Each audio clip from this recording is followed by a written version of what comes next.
Close your eyes. It's time to discover what starting and growing your own business feels like. Whether your business is bedsheets or skincare, Shopify's with you every step of the way. Now, open your eyes. This is Possibility, powered by Shopify. Sign up for a free trial at shopify.com/offer22. Shopify.com/offer22. What a week, huh? I'm Andrew Theen, and this is Beat Check with You Oregonian. This week, we're replaying a conversation I had with Hillary Borrud and Shane Dixon Kavanugh on Friday. Hillary is our state politics reporter, and Shane covers Portland City Hall for The Oregonian and Oregon Live. We took to Twitter Spaces on Friday afternoon to talk about the election, the fallout, Governor-elect Tina Kotek, the Portland City Council race, and the charter reform effort successfully passing. We chatted a few hours before Christine Drazen formally conceded the race to Kotek in a YouTube video. Twitter Spaces is a fun forum where listeners can tune in real time and ask questions. It's recorded on a cell phone instead of our usual digital recording platform. We may do more of these episodes from time to time in the future. So here's our conversation.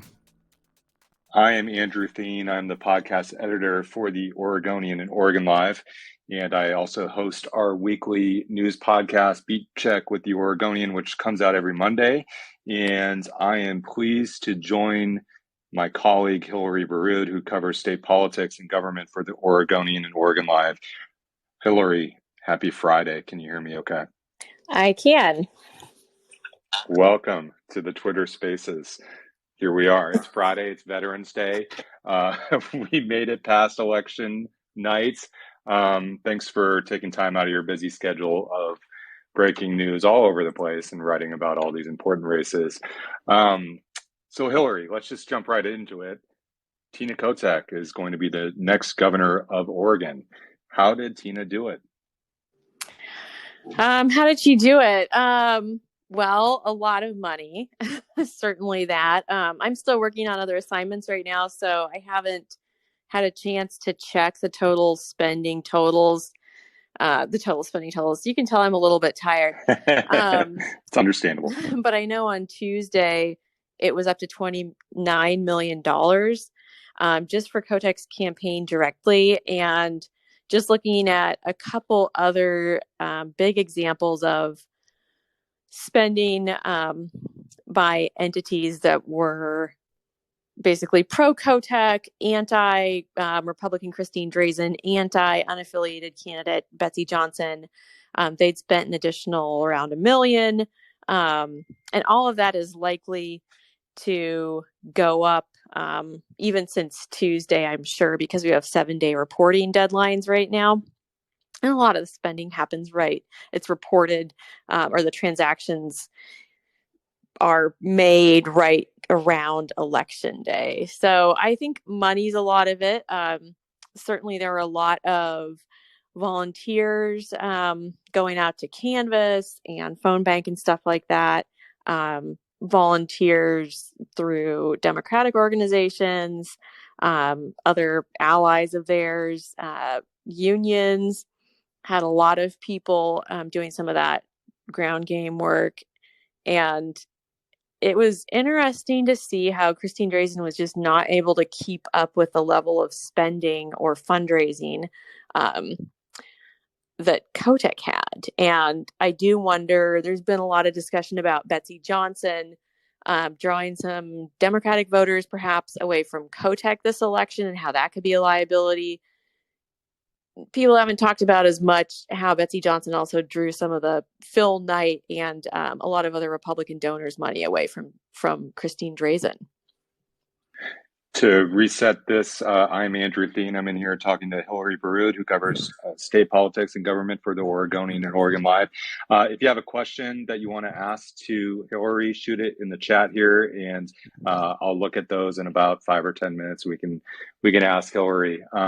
So there's been this narrative that this is going to be the closest gubernatorial election, since 2010. But it seems at this point, we're looking at the vote differential, the 10 race, obviously Governor Kitzhaber and Chris Dudley. That was really tight. We're talking 22,000.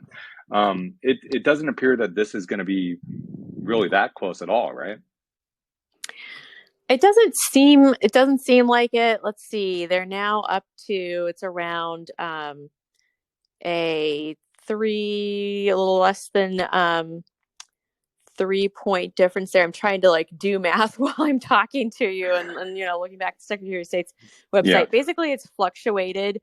It looked really close earlier in the week, but certainly Kotek's pulled ahead a bit. And I mean, I'm thinking really of the percentages versus the votes separating the two leading candidates, because like our turnout numbers and voter registration and everything fluctuates. So it has widened a bit, but I don't think it's still quite the lead that Kate Brown had 4 years ago. Okay, so what is Salem going to look like with Tina Kotek, in the governor's mansion, and what's the legislative situation looking like for her administration? Well, that's going to be interesting. She did say that the first 6 months or so that she would be in office, that she would really focus on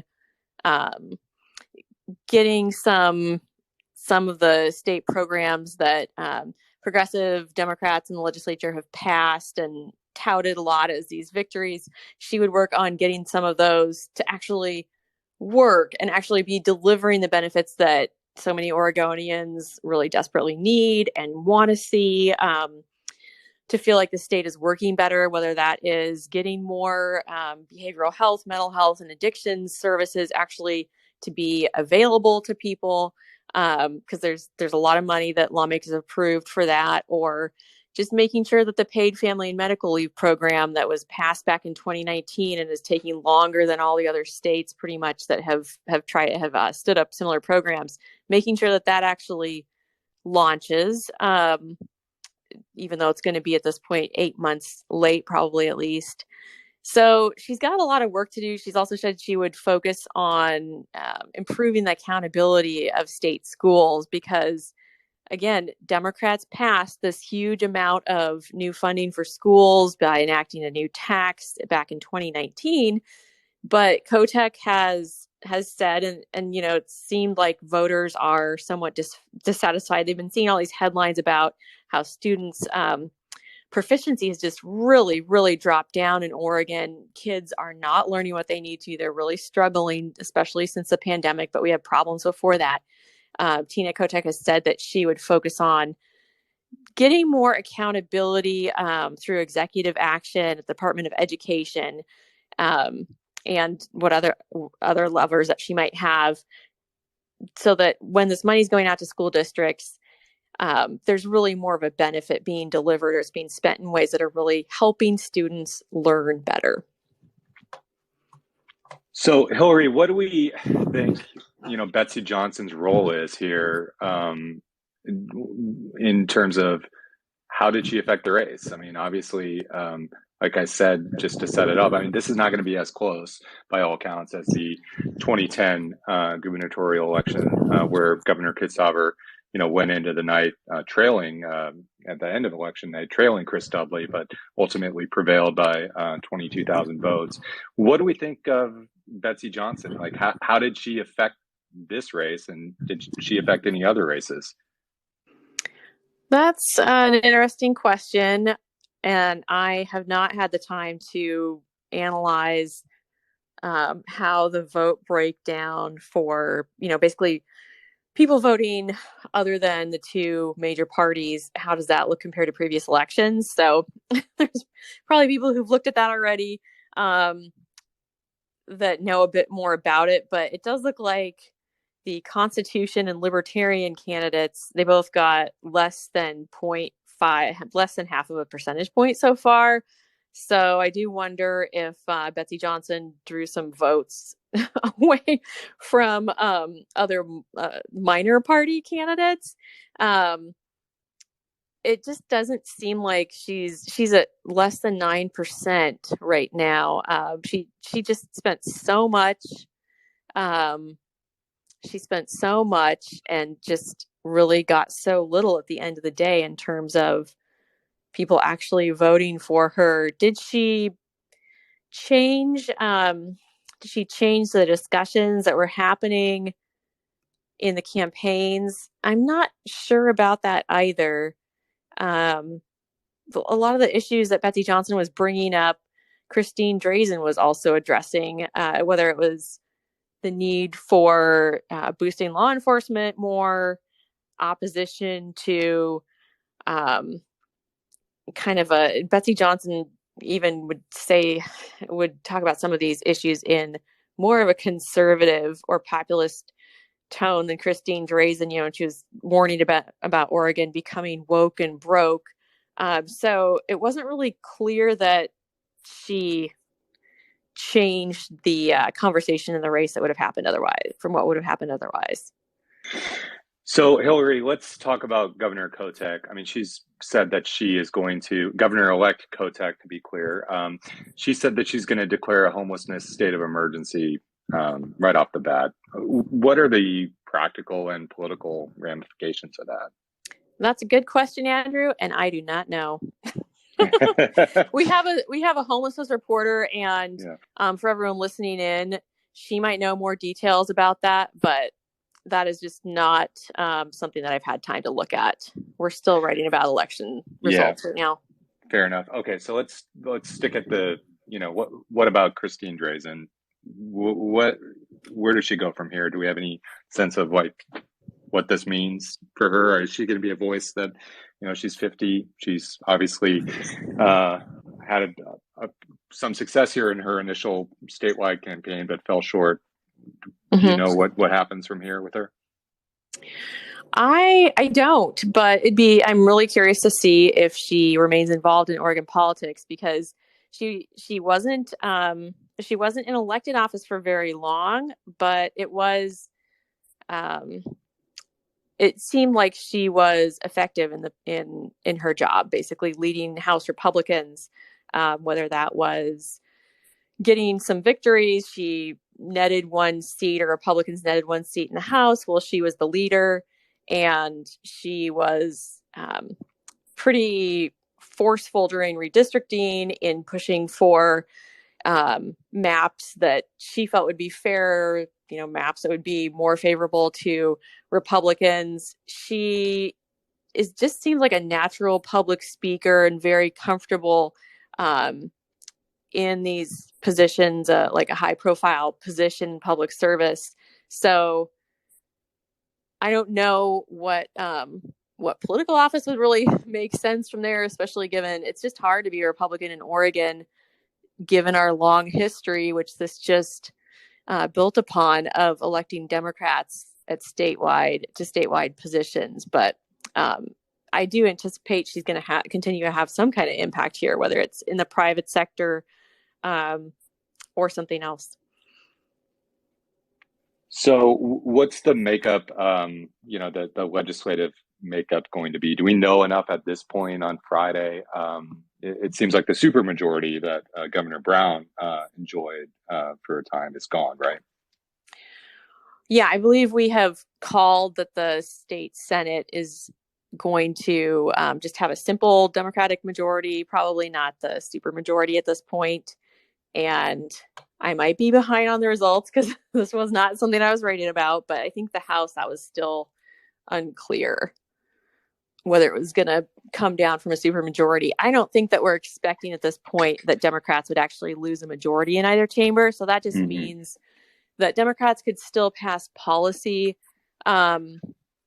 bills, assuming that they have support among their members, but they couldn't pass. A supermajority just matters for passing a tax increase. And at this point, it'll be interesting to see what the economy does, but we've just been having cycle after cycle of state tax revenues that come in above expectations.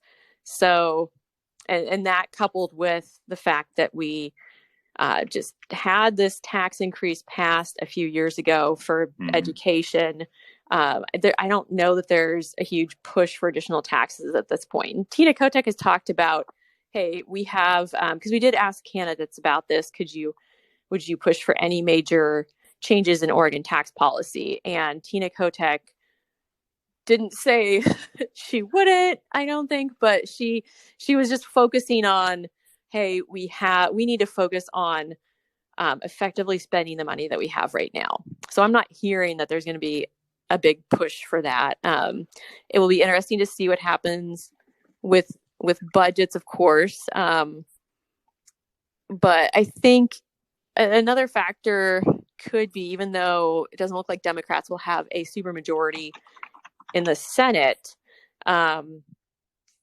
there were some Democrats who I've seen win in the Senate who are more liberal, and that's been an issue for them because they had Betsy Johnson, who could be a pretty conservative Democrat on some issues.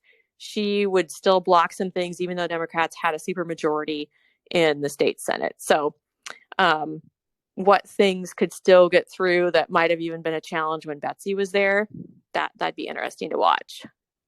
Yeah, what do you make of, Speaker, now Governor-elect Tina Kotek mentioned that she had spoken to her rivals and said she wanted to pursue policies that they all agreed on. What did you make of that? And what policies or issues, I guess, is probably a better way to phrase that. What issues did they agree upon during the campaign?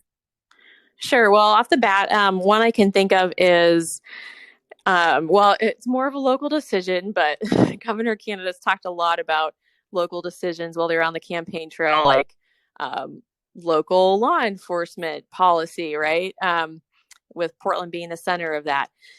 But they all three of them, I know, at the KGW Oregonian debate said that they support Mayor Wheeler's plan in Portland for creating these large camps for unhoused people in the area and sweeping people off of the streets and all of the other elements of that plan. So, that could be one example, to the extent that the governor would support that, that Kotek would support that as governor. And I think that some state funding was going to be needed for that.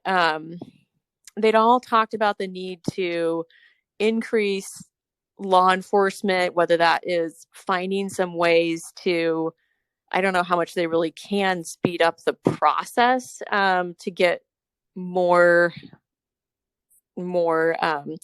officers like trained and ready to work. But they'd all talked about increasing the number of state troopers, for example.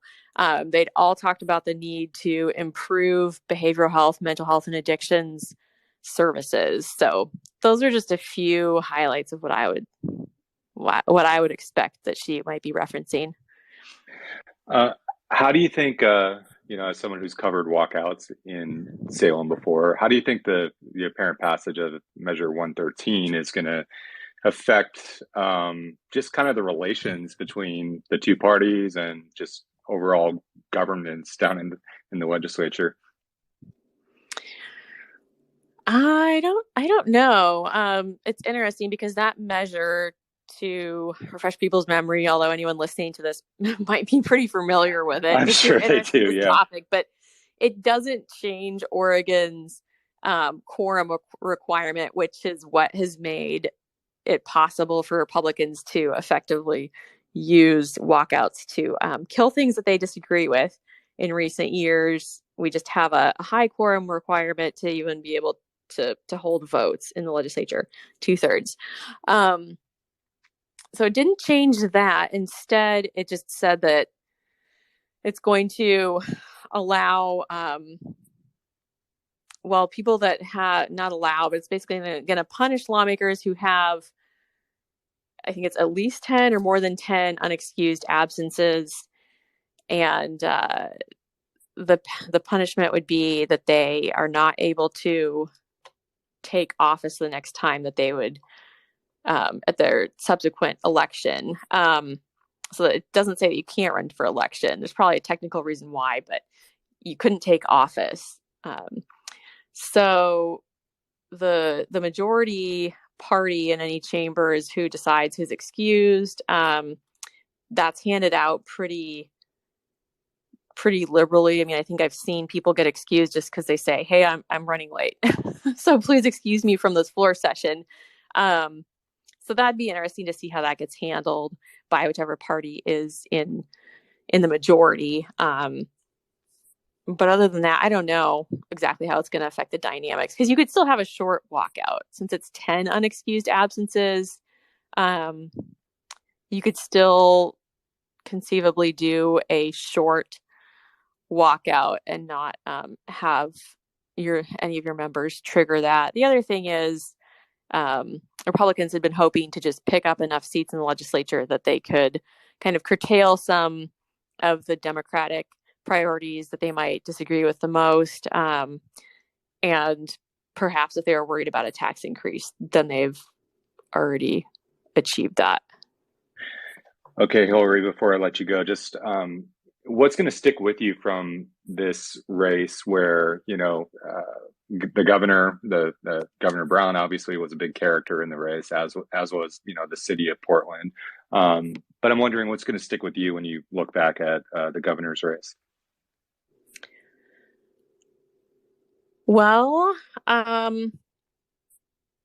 it was often seen as potentially a close race, and obviously Democrats were really concerned about the outcome because of how much they spent on this.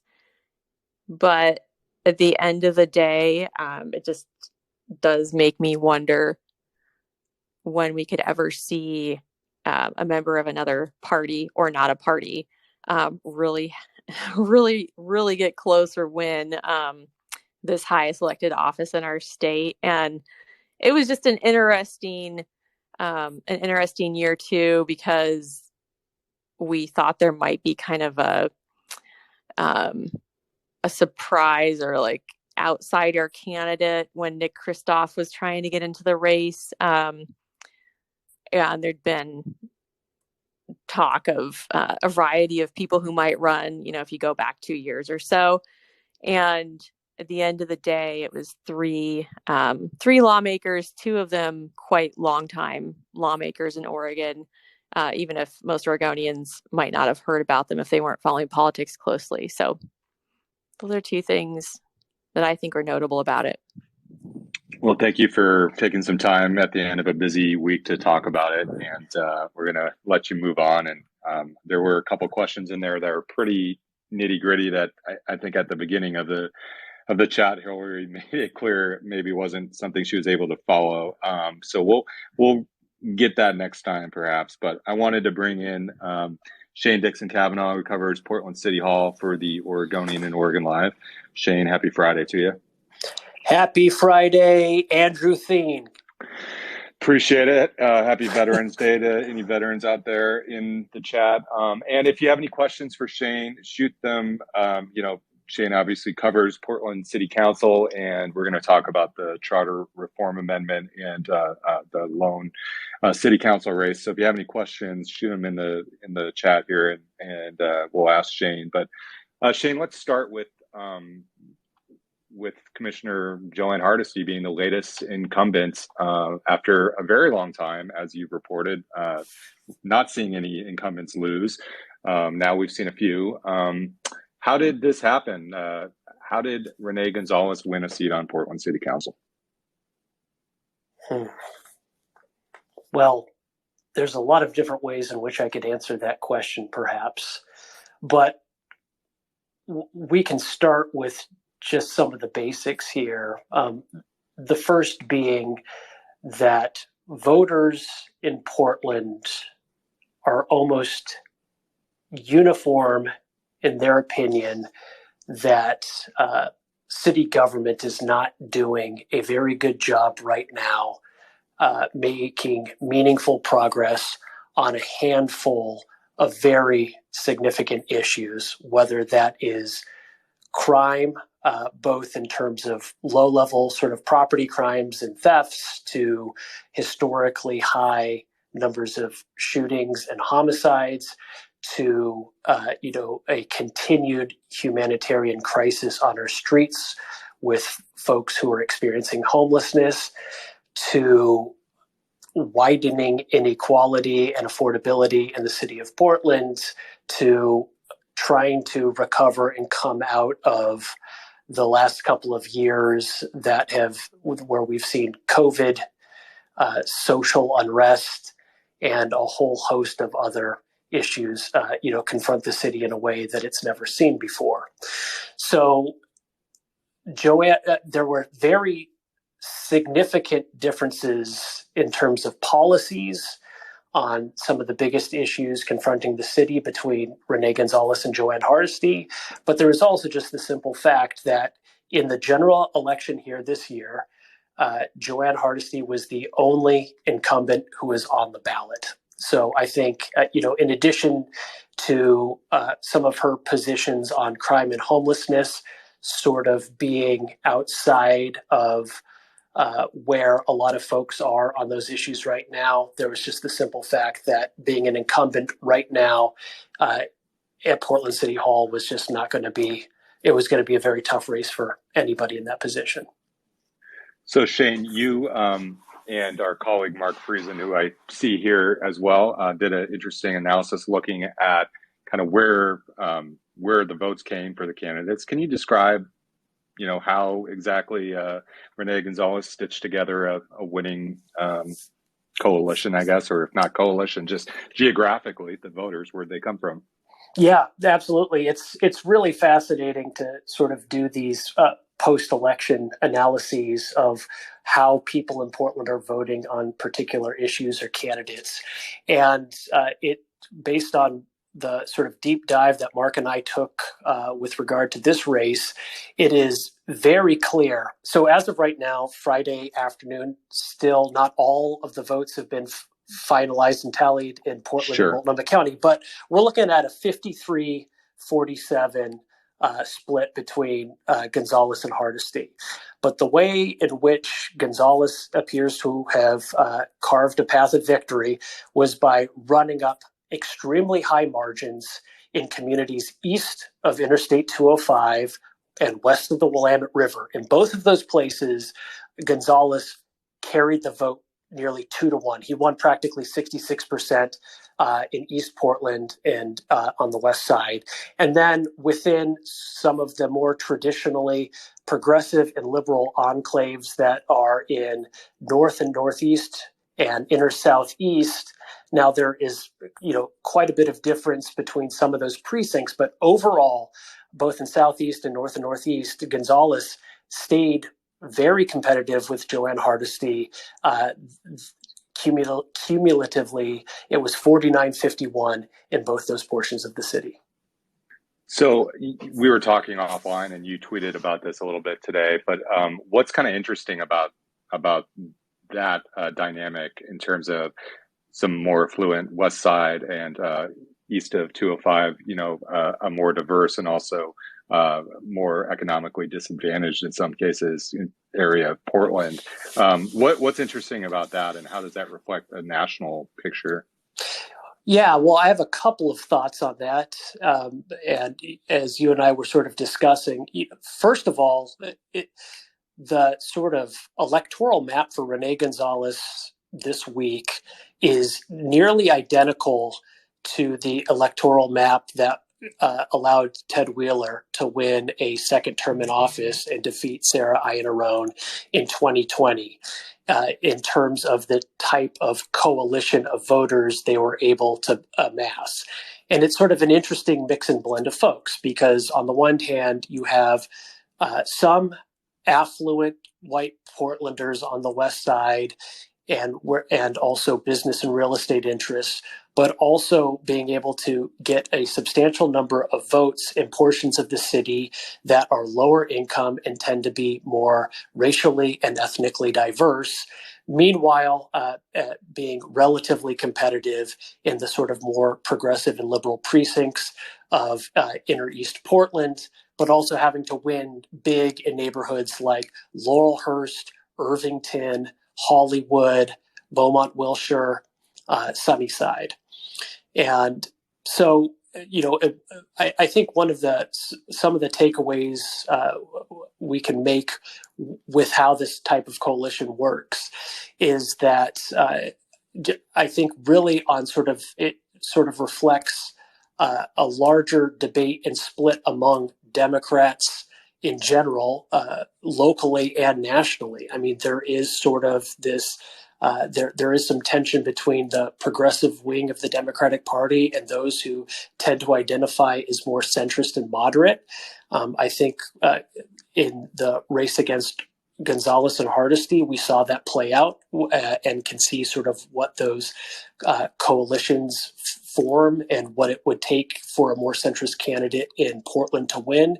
And similarly, we saw a similar coalition come together in a place like New York City when Eric Adams was able to win and become mayor of New York last year. It was almost an identical type of coalition, although New York and Portland are very different places, demographically. It's still sort of the same, coalitions that were coming together to help Adams win. So, Shane, what do we make of this new city council, which will have Mayor Ted Wheeler, Commissioner Carmen Rubio, Mingus Mapps, Dan Ryan, and now Renee Gonzalez? How's this council compared to previous ones, and what do we expect them to tackle as a group? Well, I think the first thing to sort of point out, it's connected to the other race that I was covering this election cycle, which we'll get to that.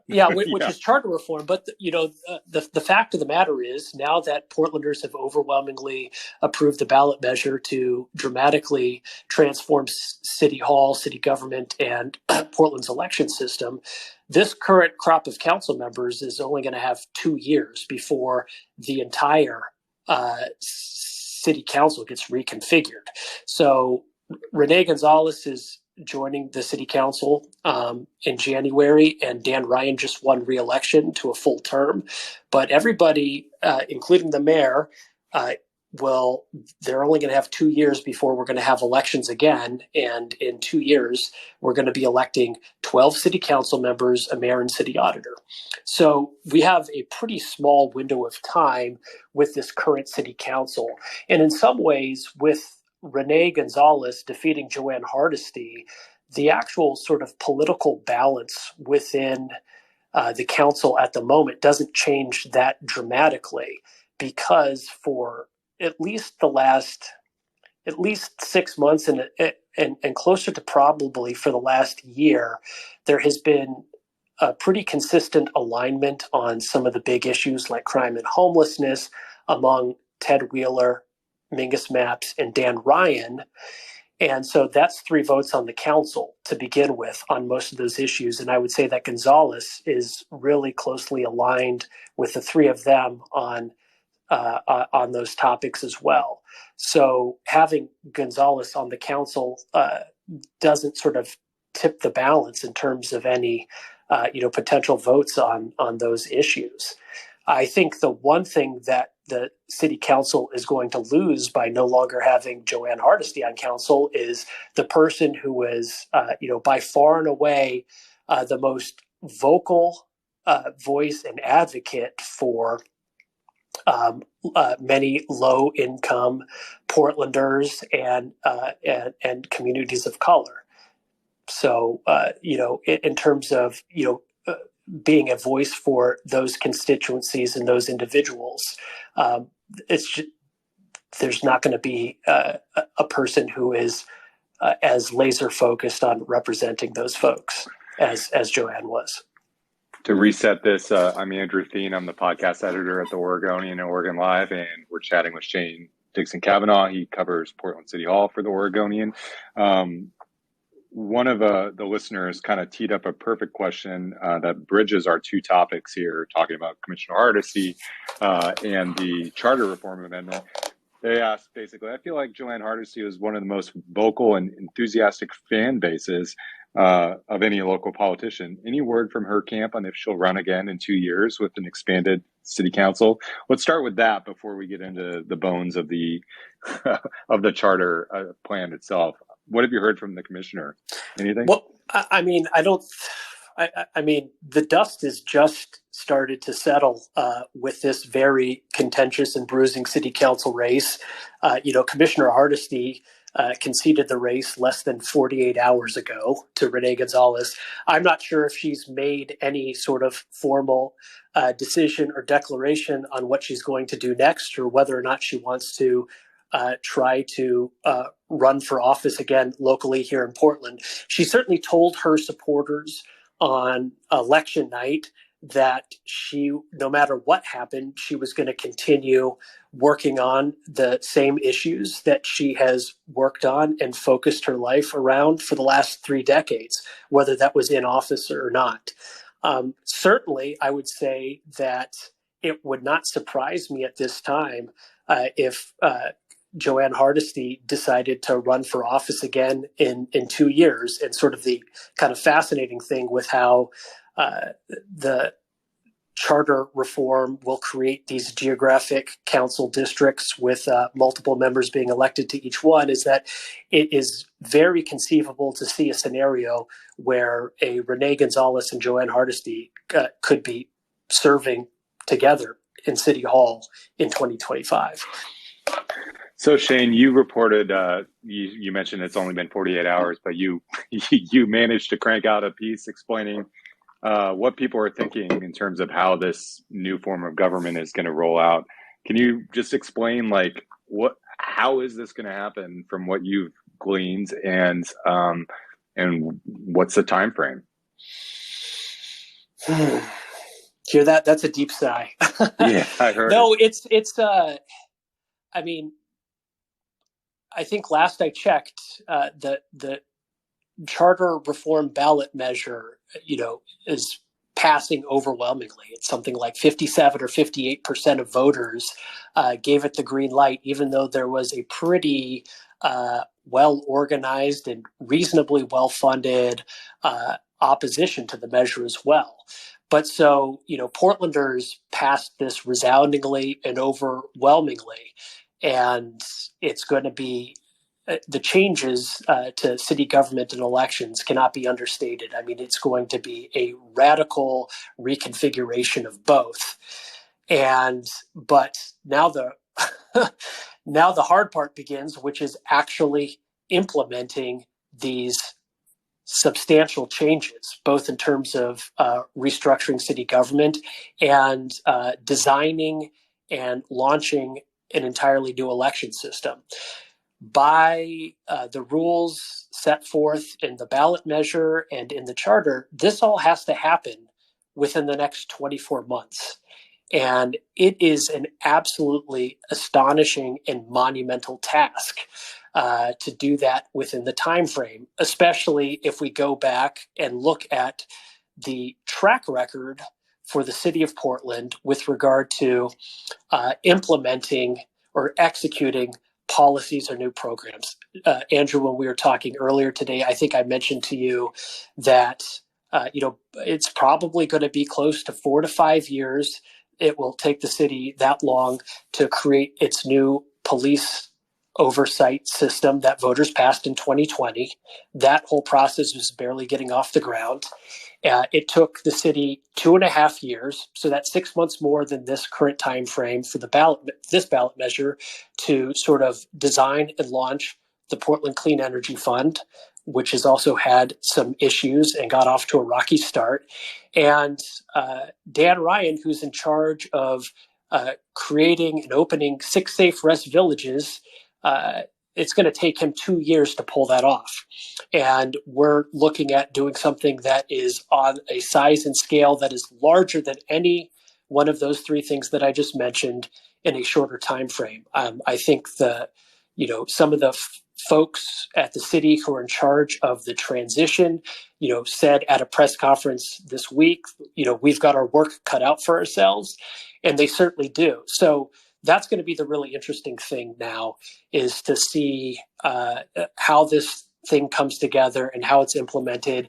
And part of the challenge too for the city is that there were a lot of pieces and components of the charter changes that were sort of left kind of TBD.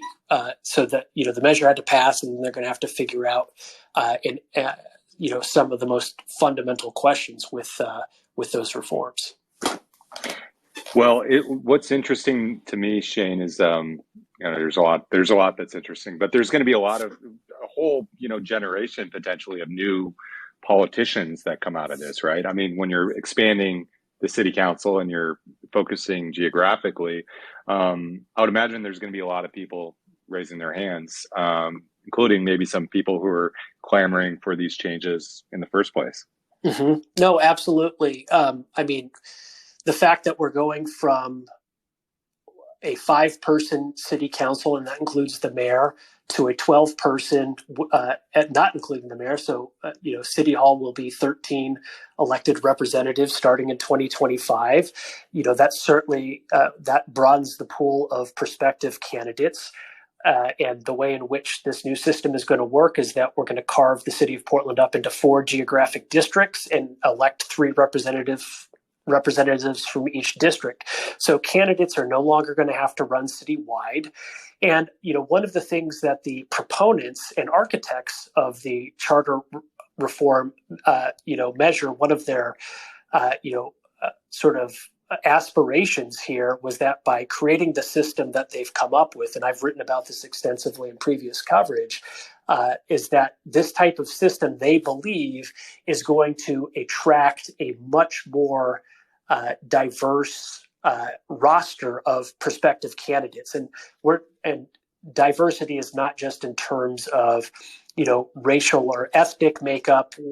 They believe that this is going to create opportunities for people from a wide range of income backgrounds, life experiences, professional backgrounds, and other ways in which we can think about sort of diversity, and even party affiliation for that matter.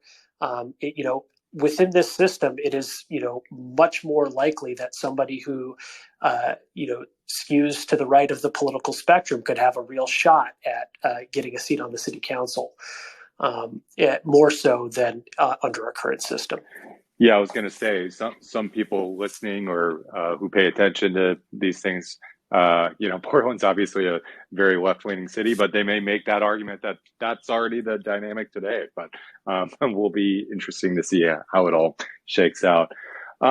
So what else, other takeaways that you've had just from this coverage of, this is one of those big things that kept, you look at the sales tax, fluoride, and the charter reform, changing Portland's form of government. Those have been things that have tried and tried and tried and tried and tried, and probably missing a tried and failed, throughout the years at the ballot box. But this time it went through. One of them went through. Mm-hmm. Well, I mean, both locally here in Portland and Multnomah County, and then also statewide in the last few years, I mean, there has been a string of successful progressive ballot measures that have been passed and approved, whether that's Measure 110, the drug decriminalization bill statewide, or the creation of the Portland Clean Energy Fund in 2018. I mean, Multnomah County voters approved universal pre-K just a couple of years ago. And so I kind of see with charter reform in particular, there are some other elements at play. I mean, I think, certainly, one of the things that the proposal had going for it is that there was just such sky high dissatisfaction with the current status quo with city government.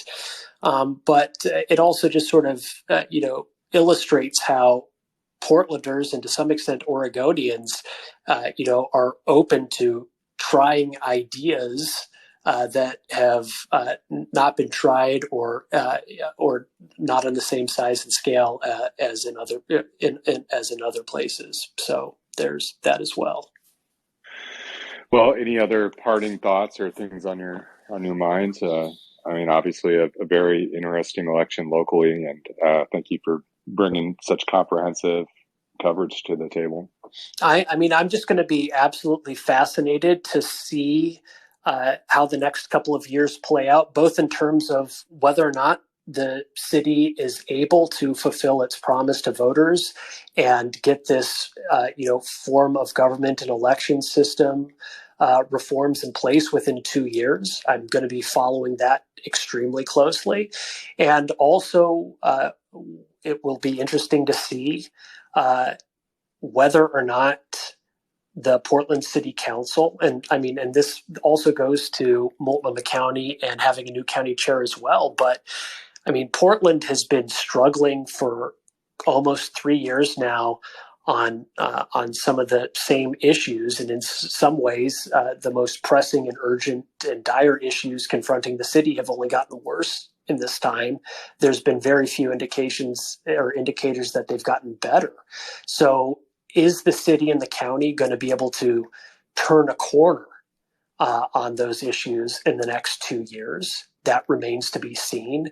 Will swapping out Joanne Hardesty for Renee Gonzalez really make a sizable difference in terms of how City Hall functions and is governed?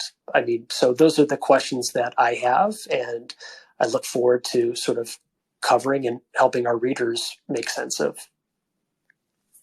Well, looks like actually we have it's gone. We had a question that I was going to get to, but Shane, thanks so much for all of your coverage and for talking about it, and go enjoy your weekend.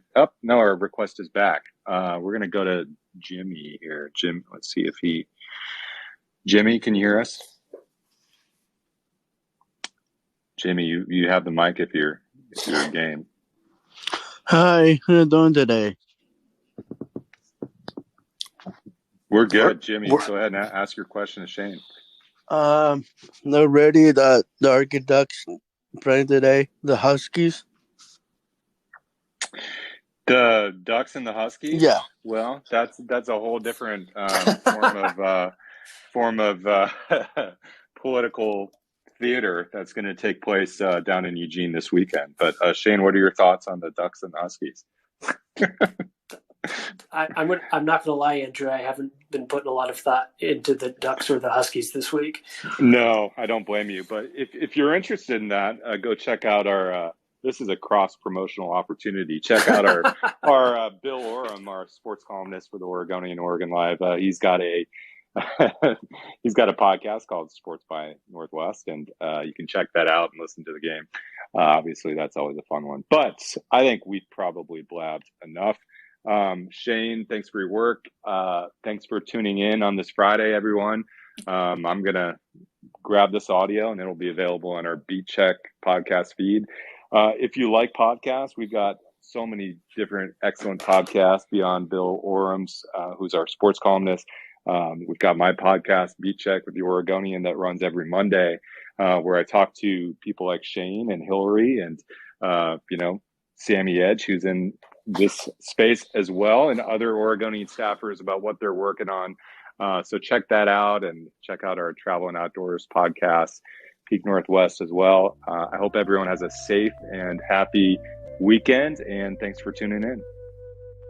Thanks for listening to Beat Check with the Oregonian. We'll keep experimenting from time to time with Twitter Spaces, so follow us on Twitter if you don't already, but we'll be back with a regular episode next week. If you like this show, give us a 5-star rating and review in Apple Podcasts. It really helps other people find the show. And tell a friend. Help spread the word. The best way to support our journalism is with a subscription to Oregon Live. You can do that at OregonLive.com/pod support. Until next time.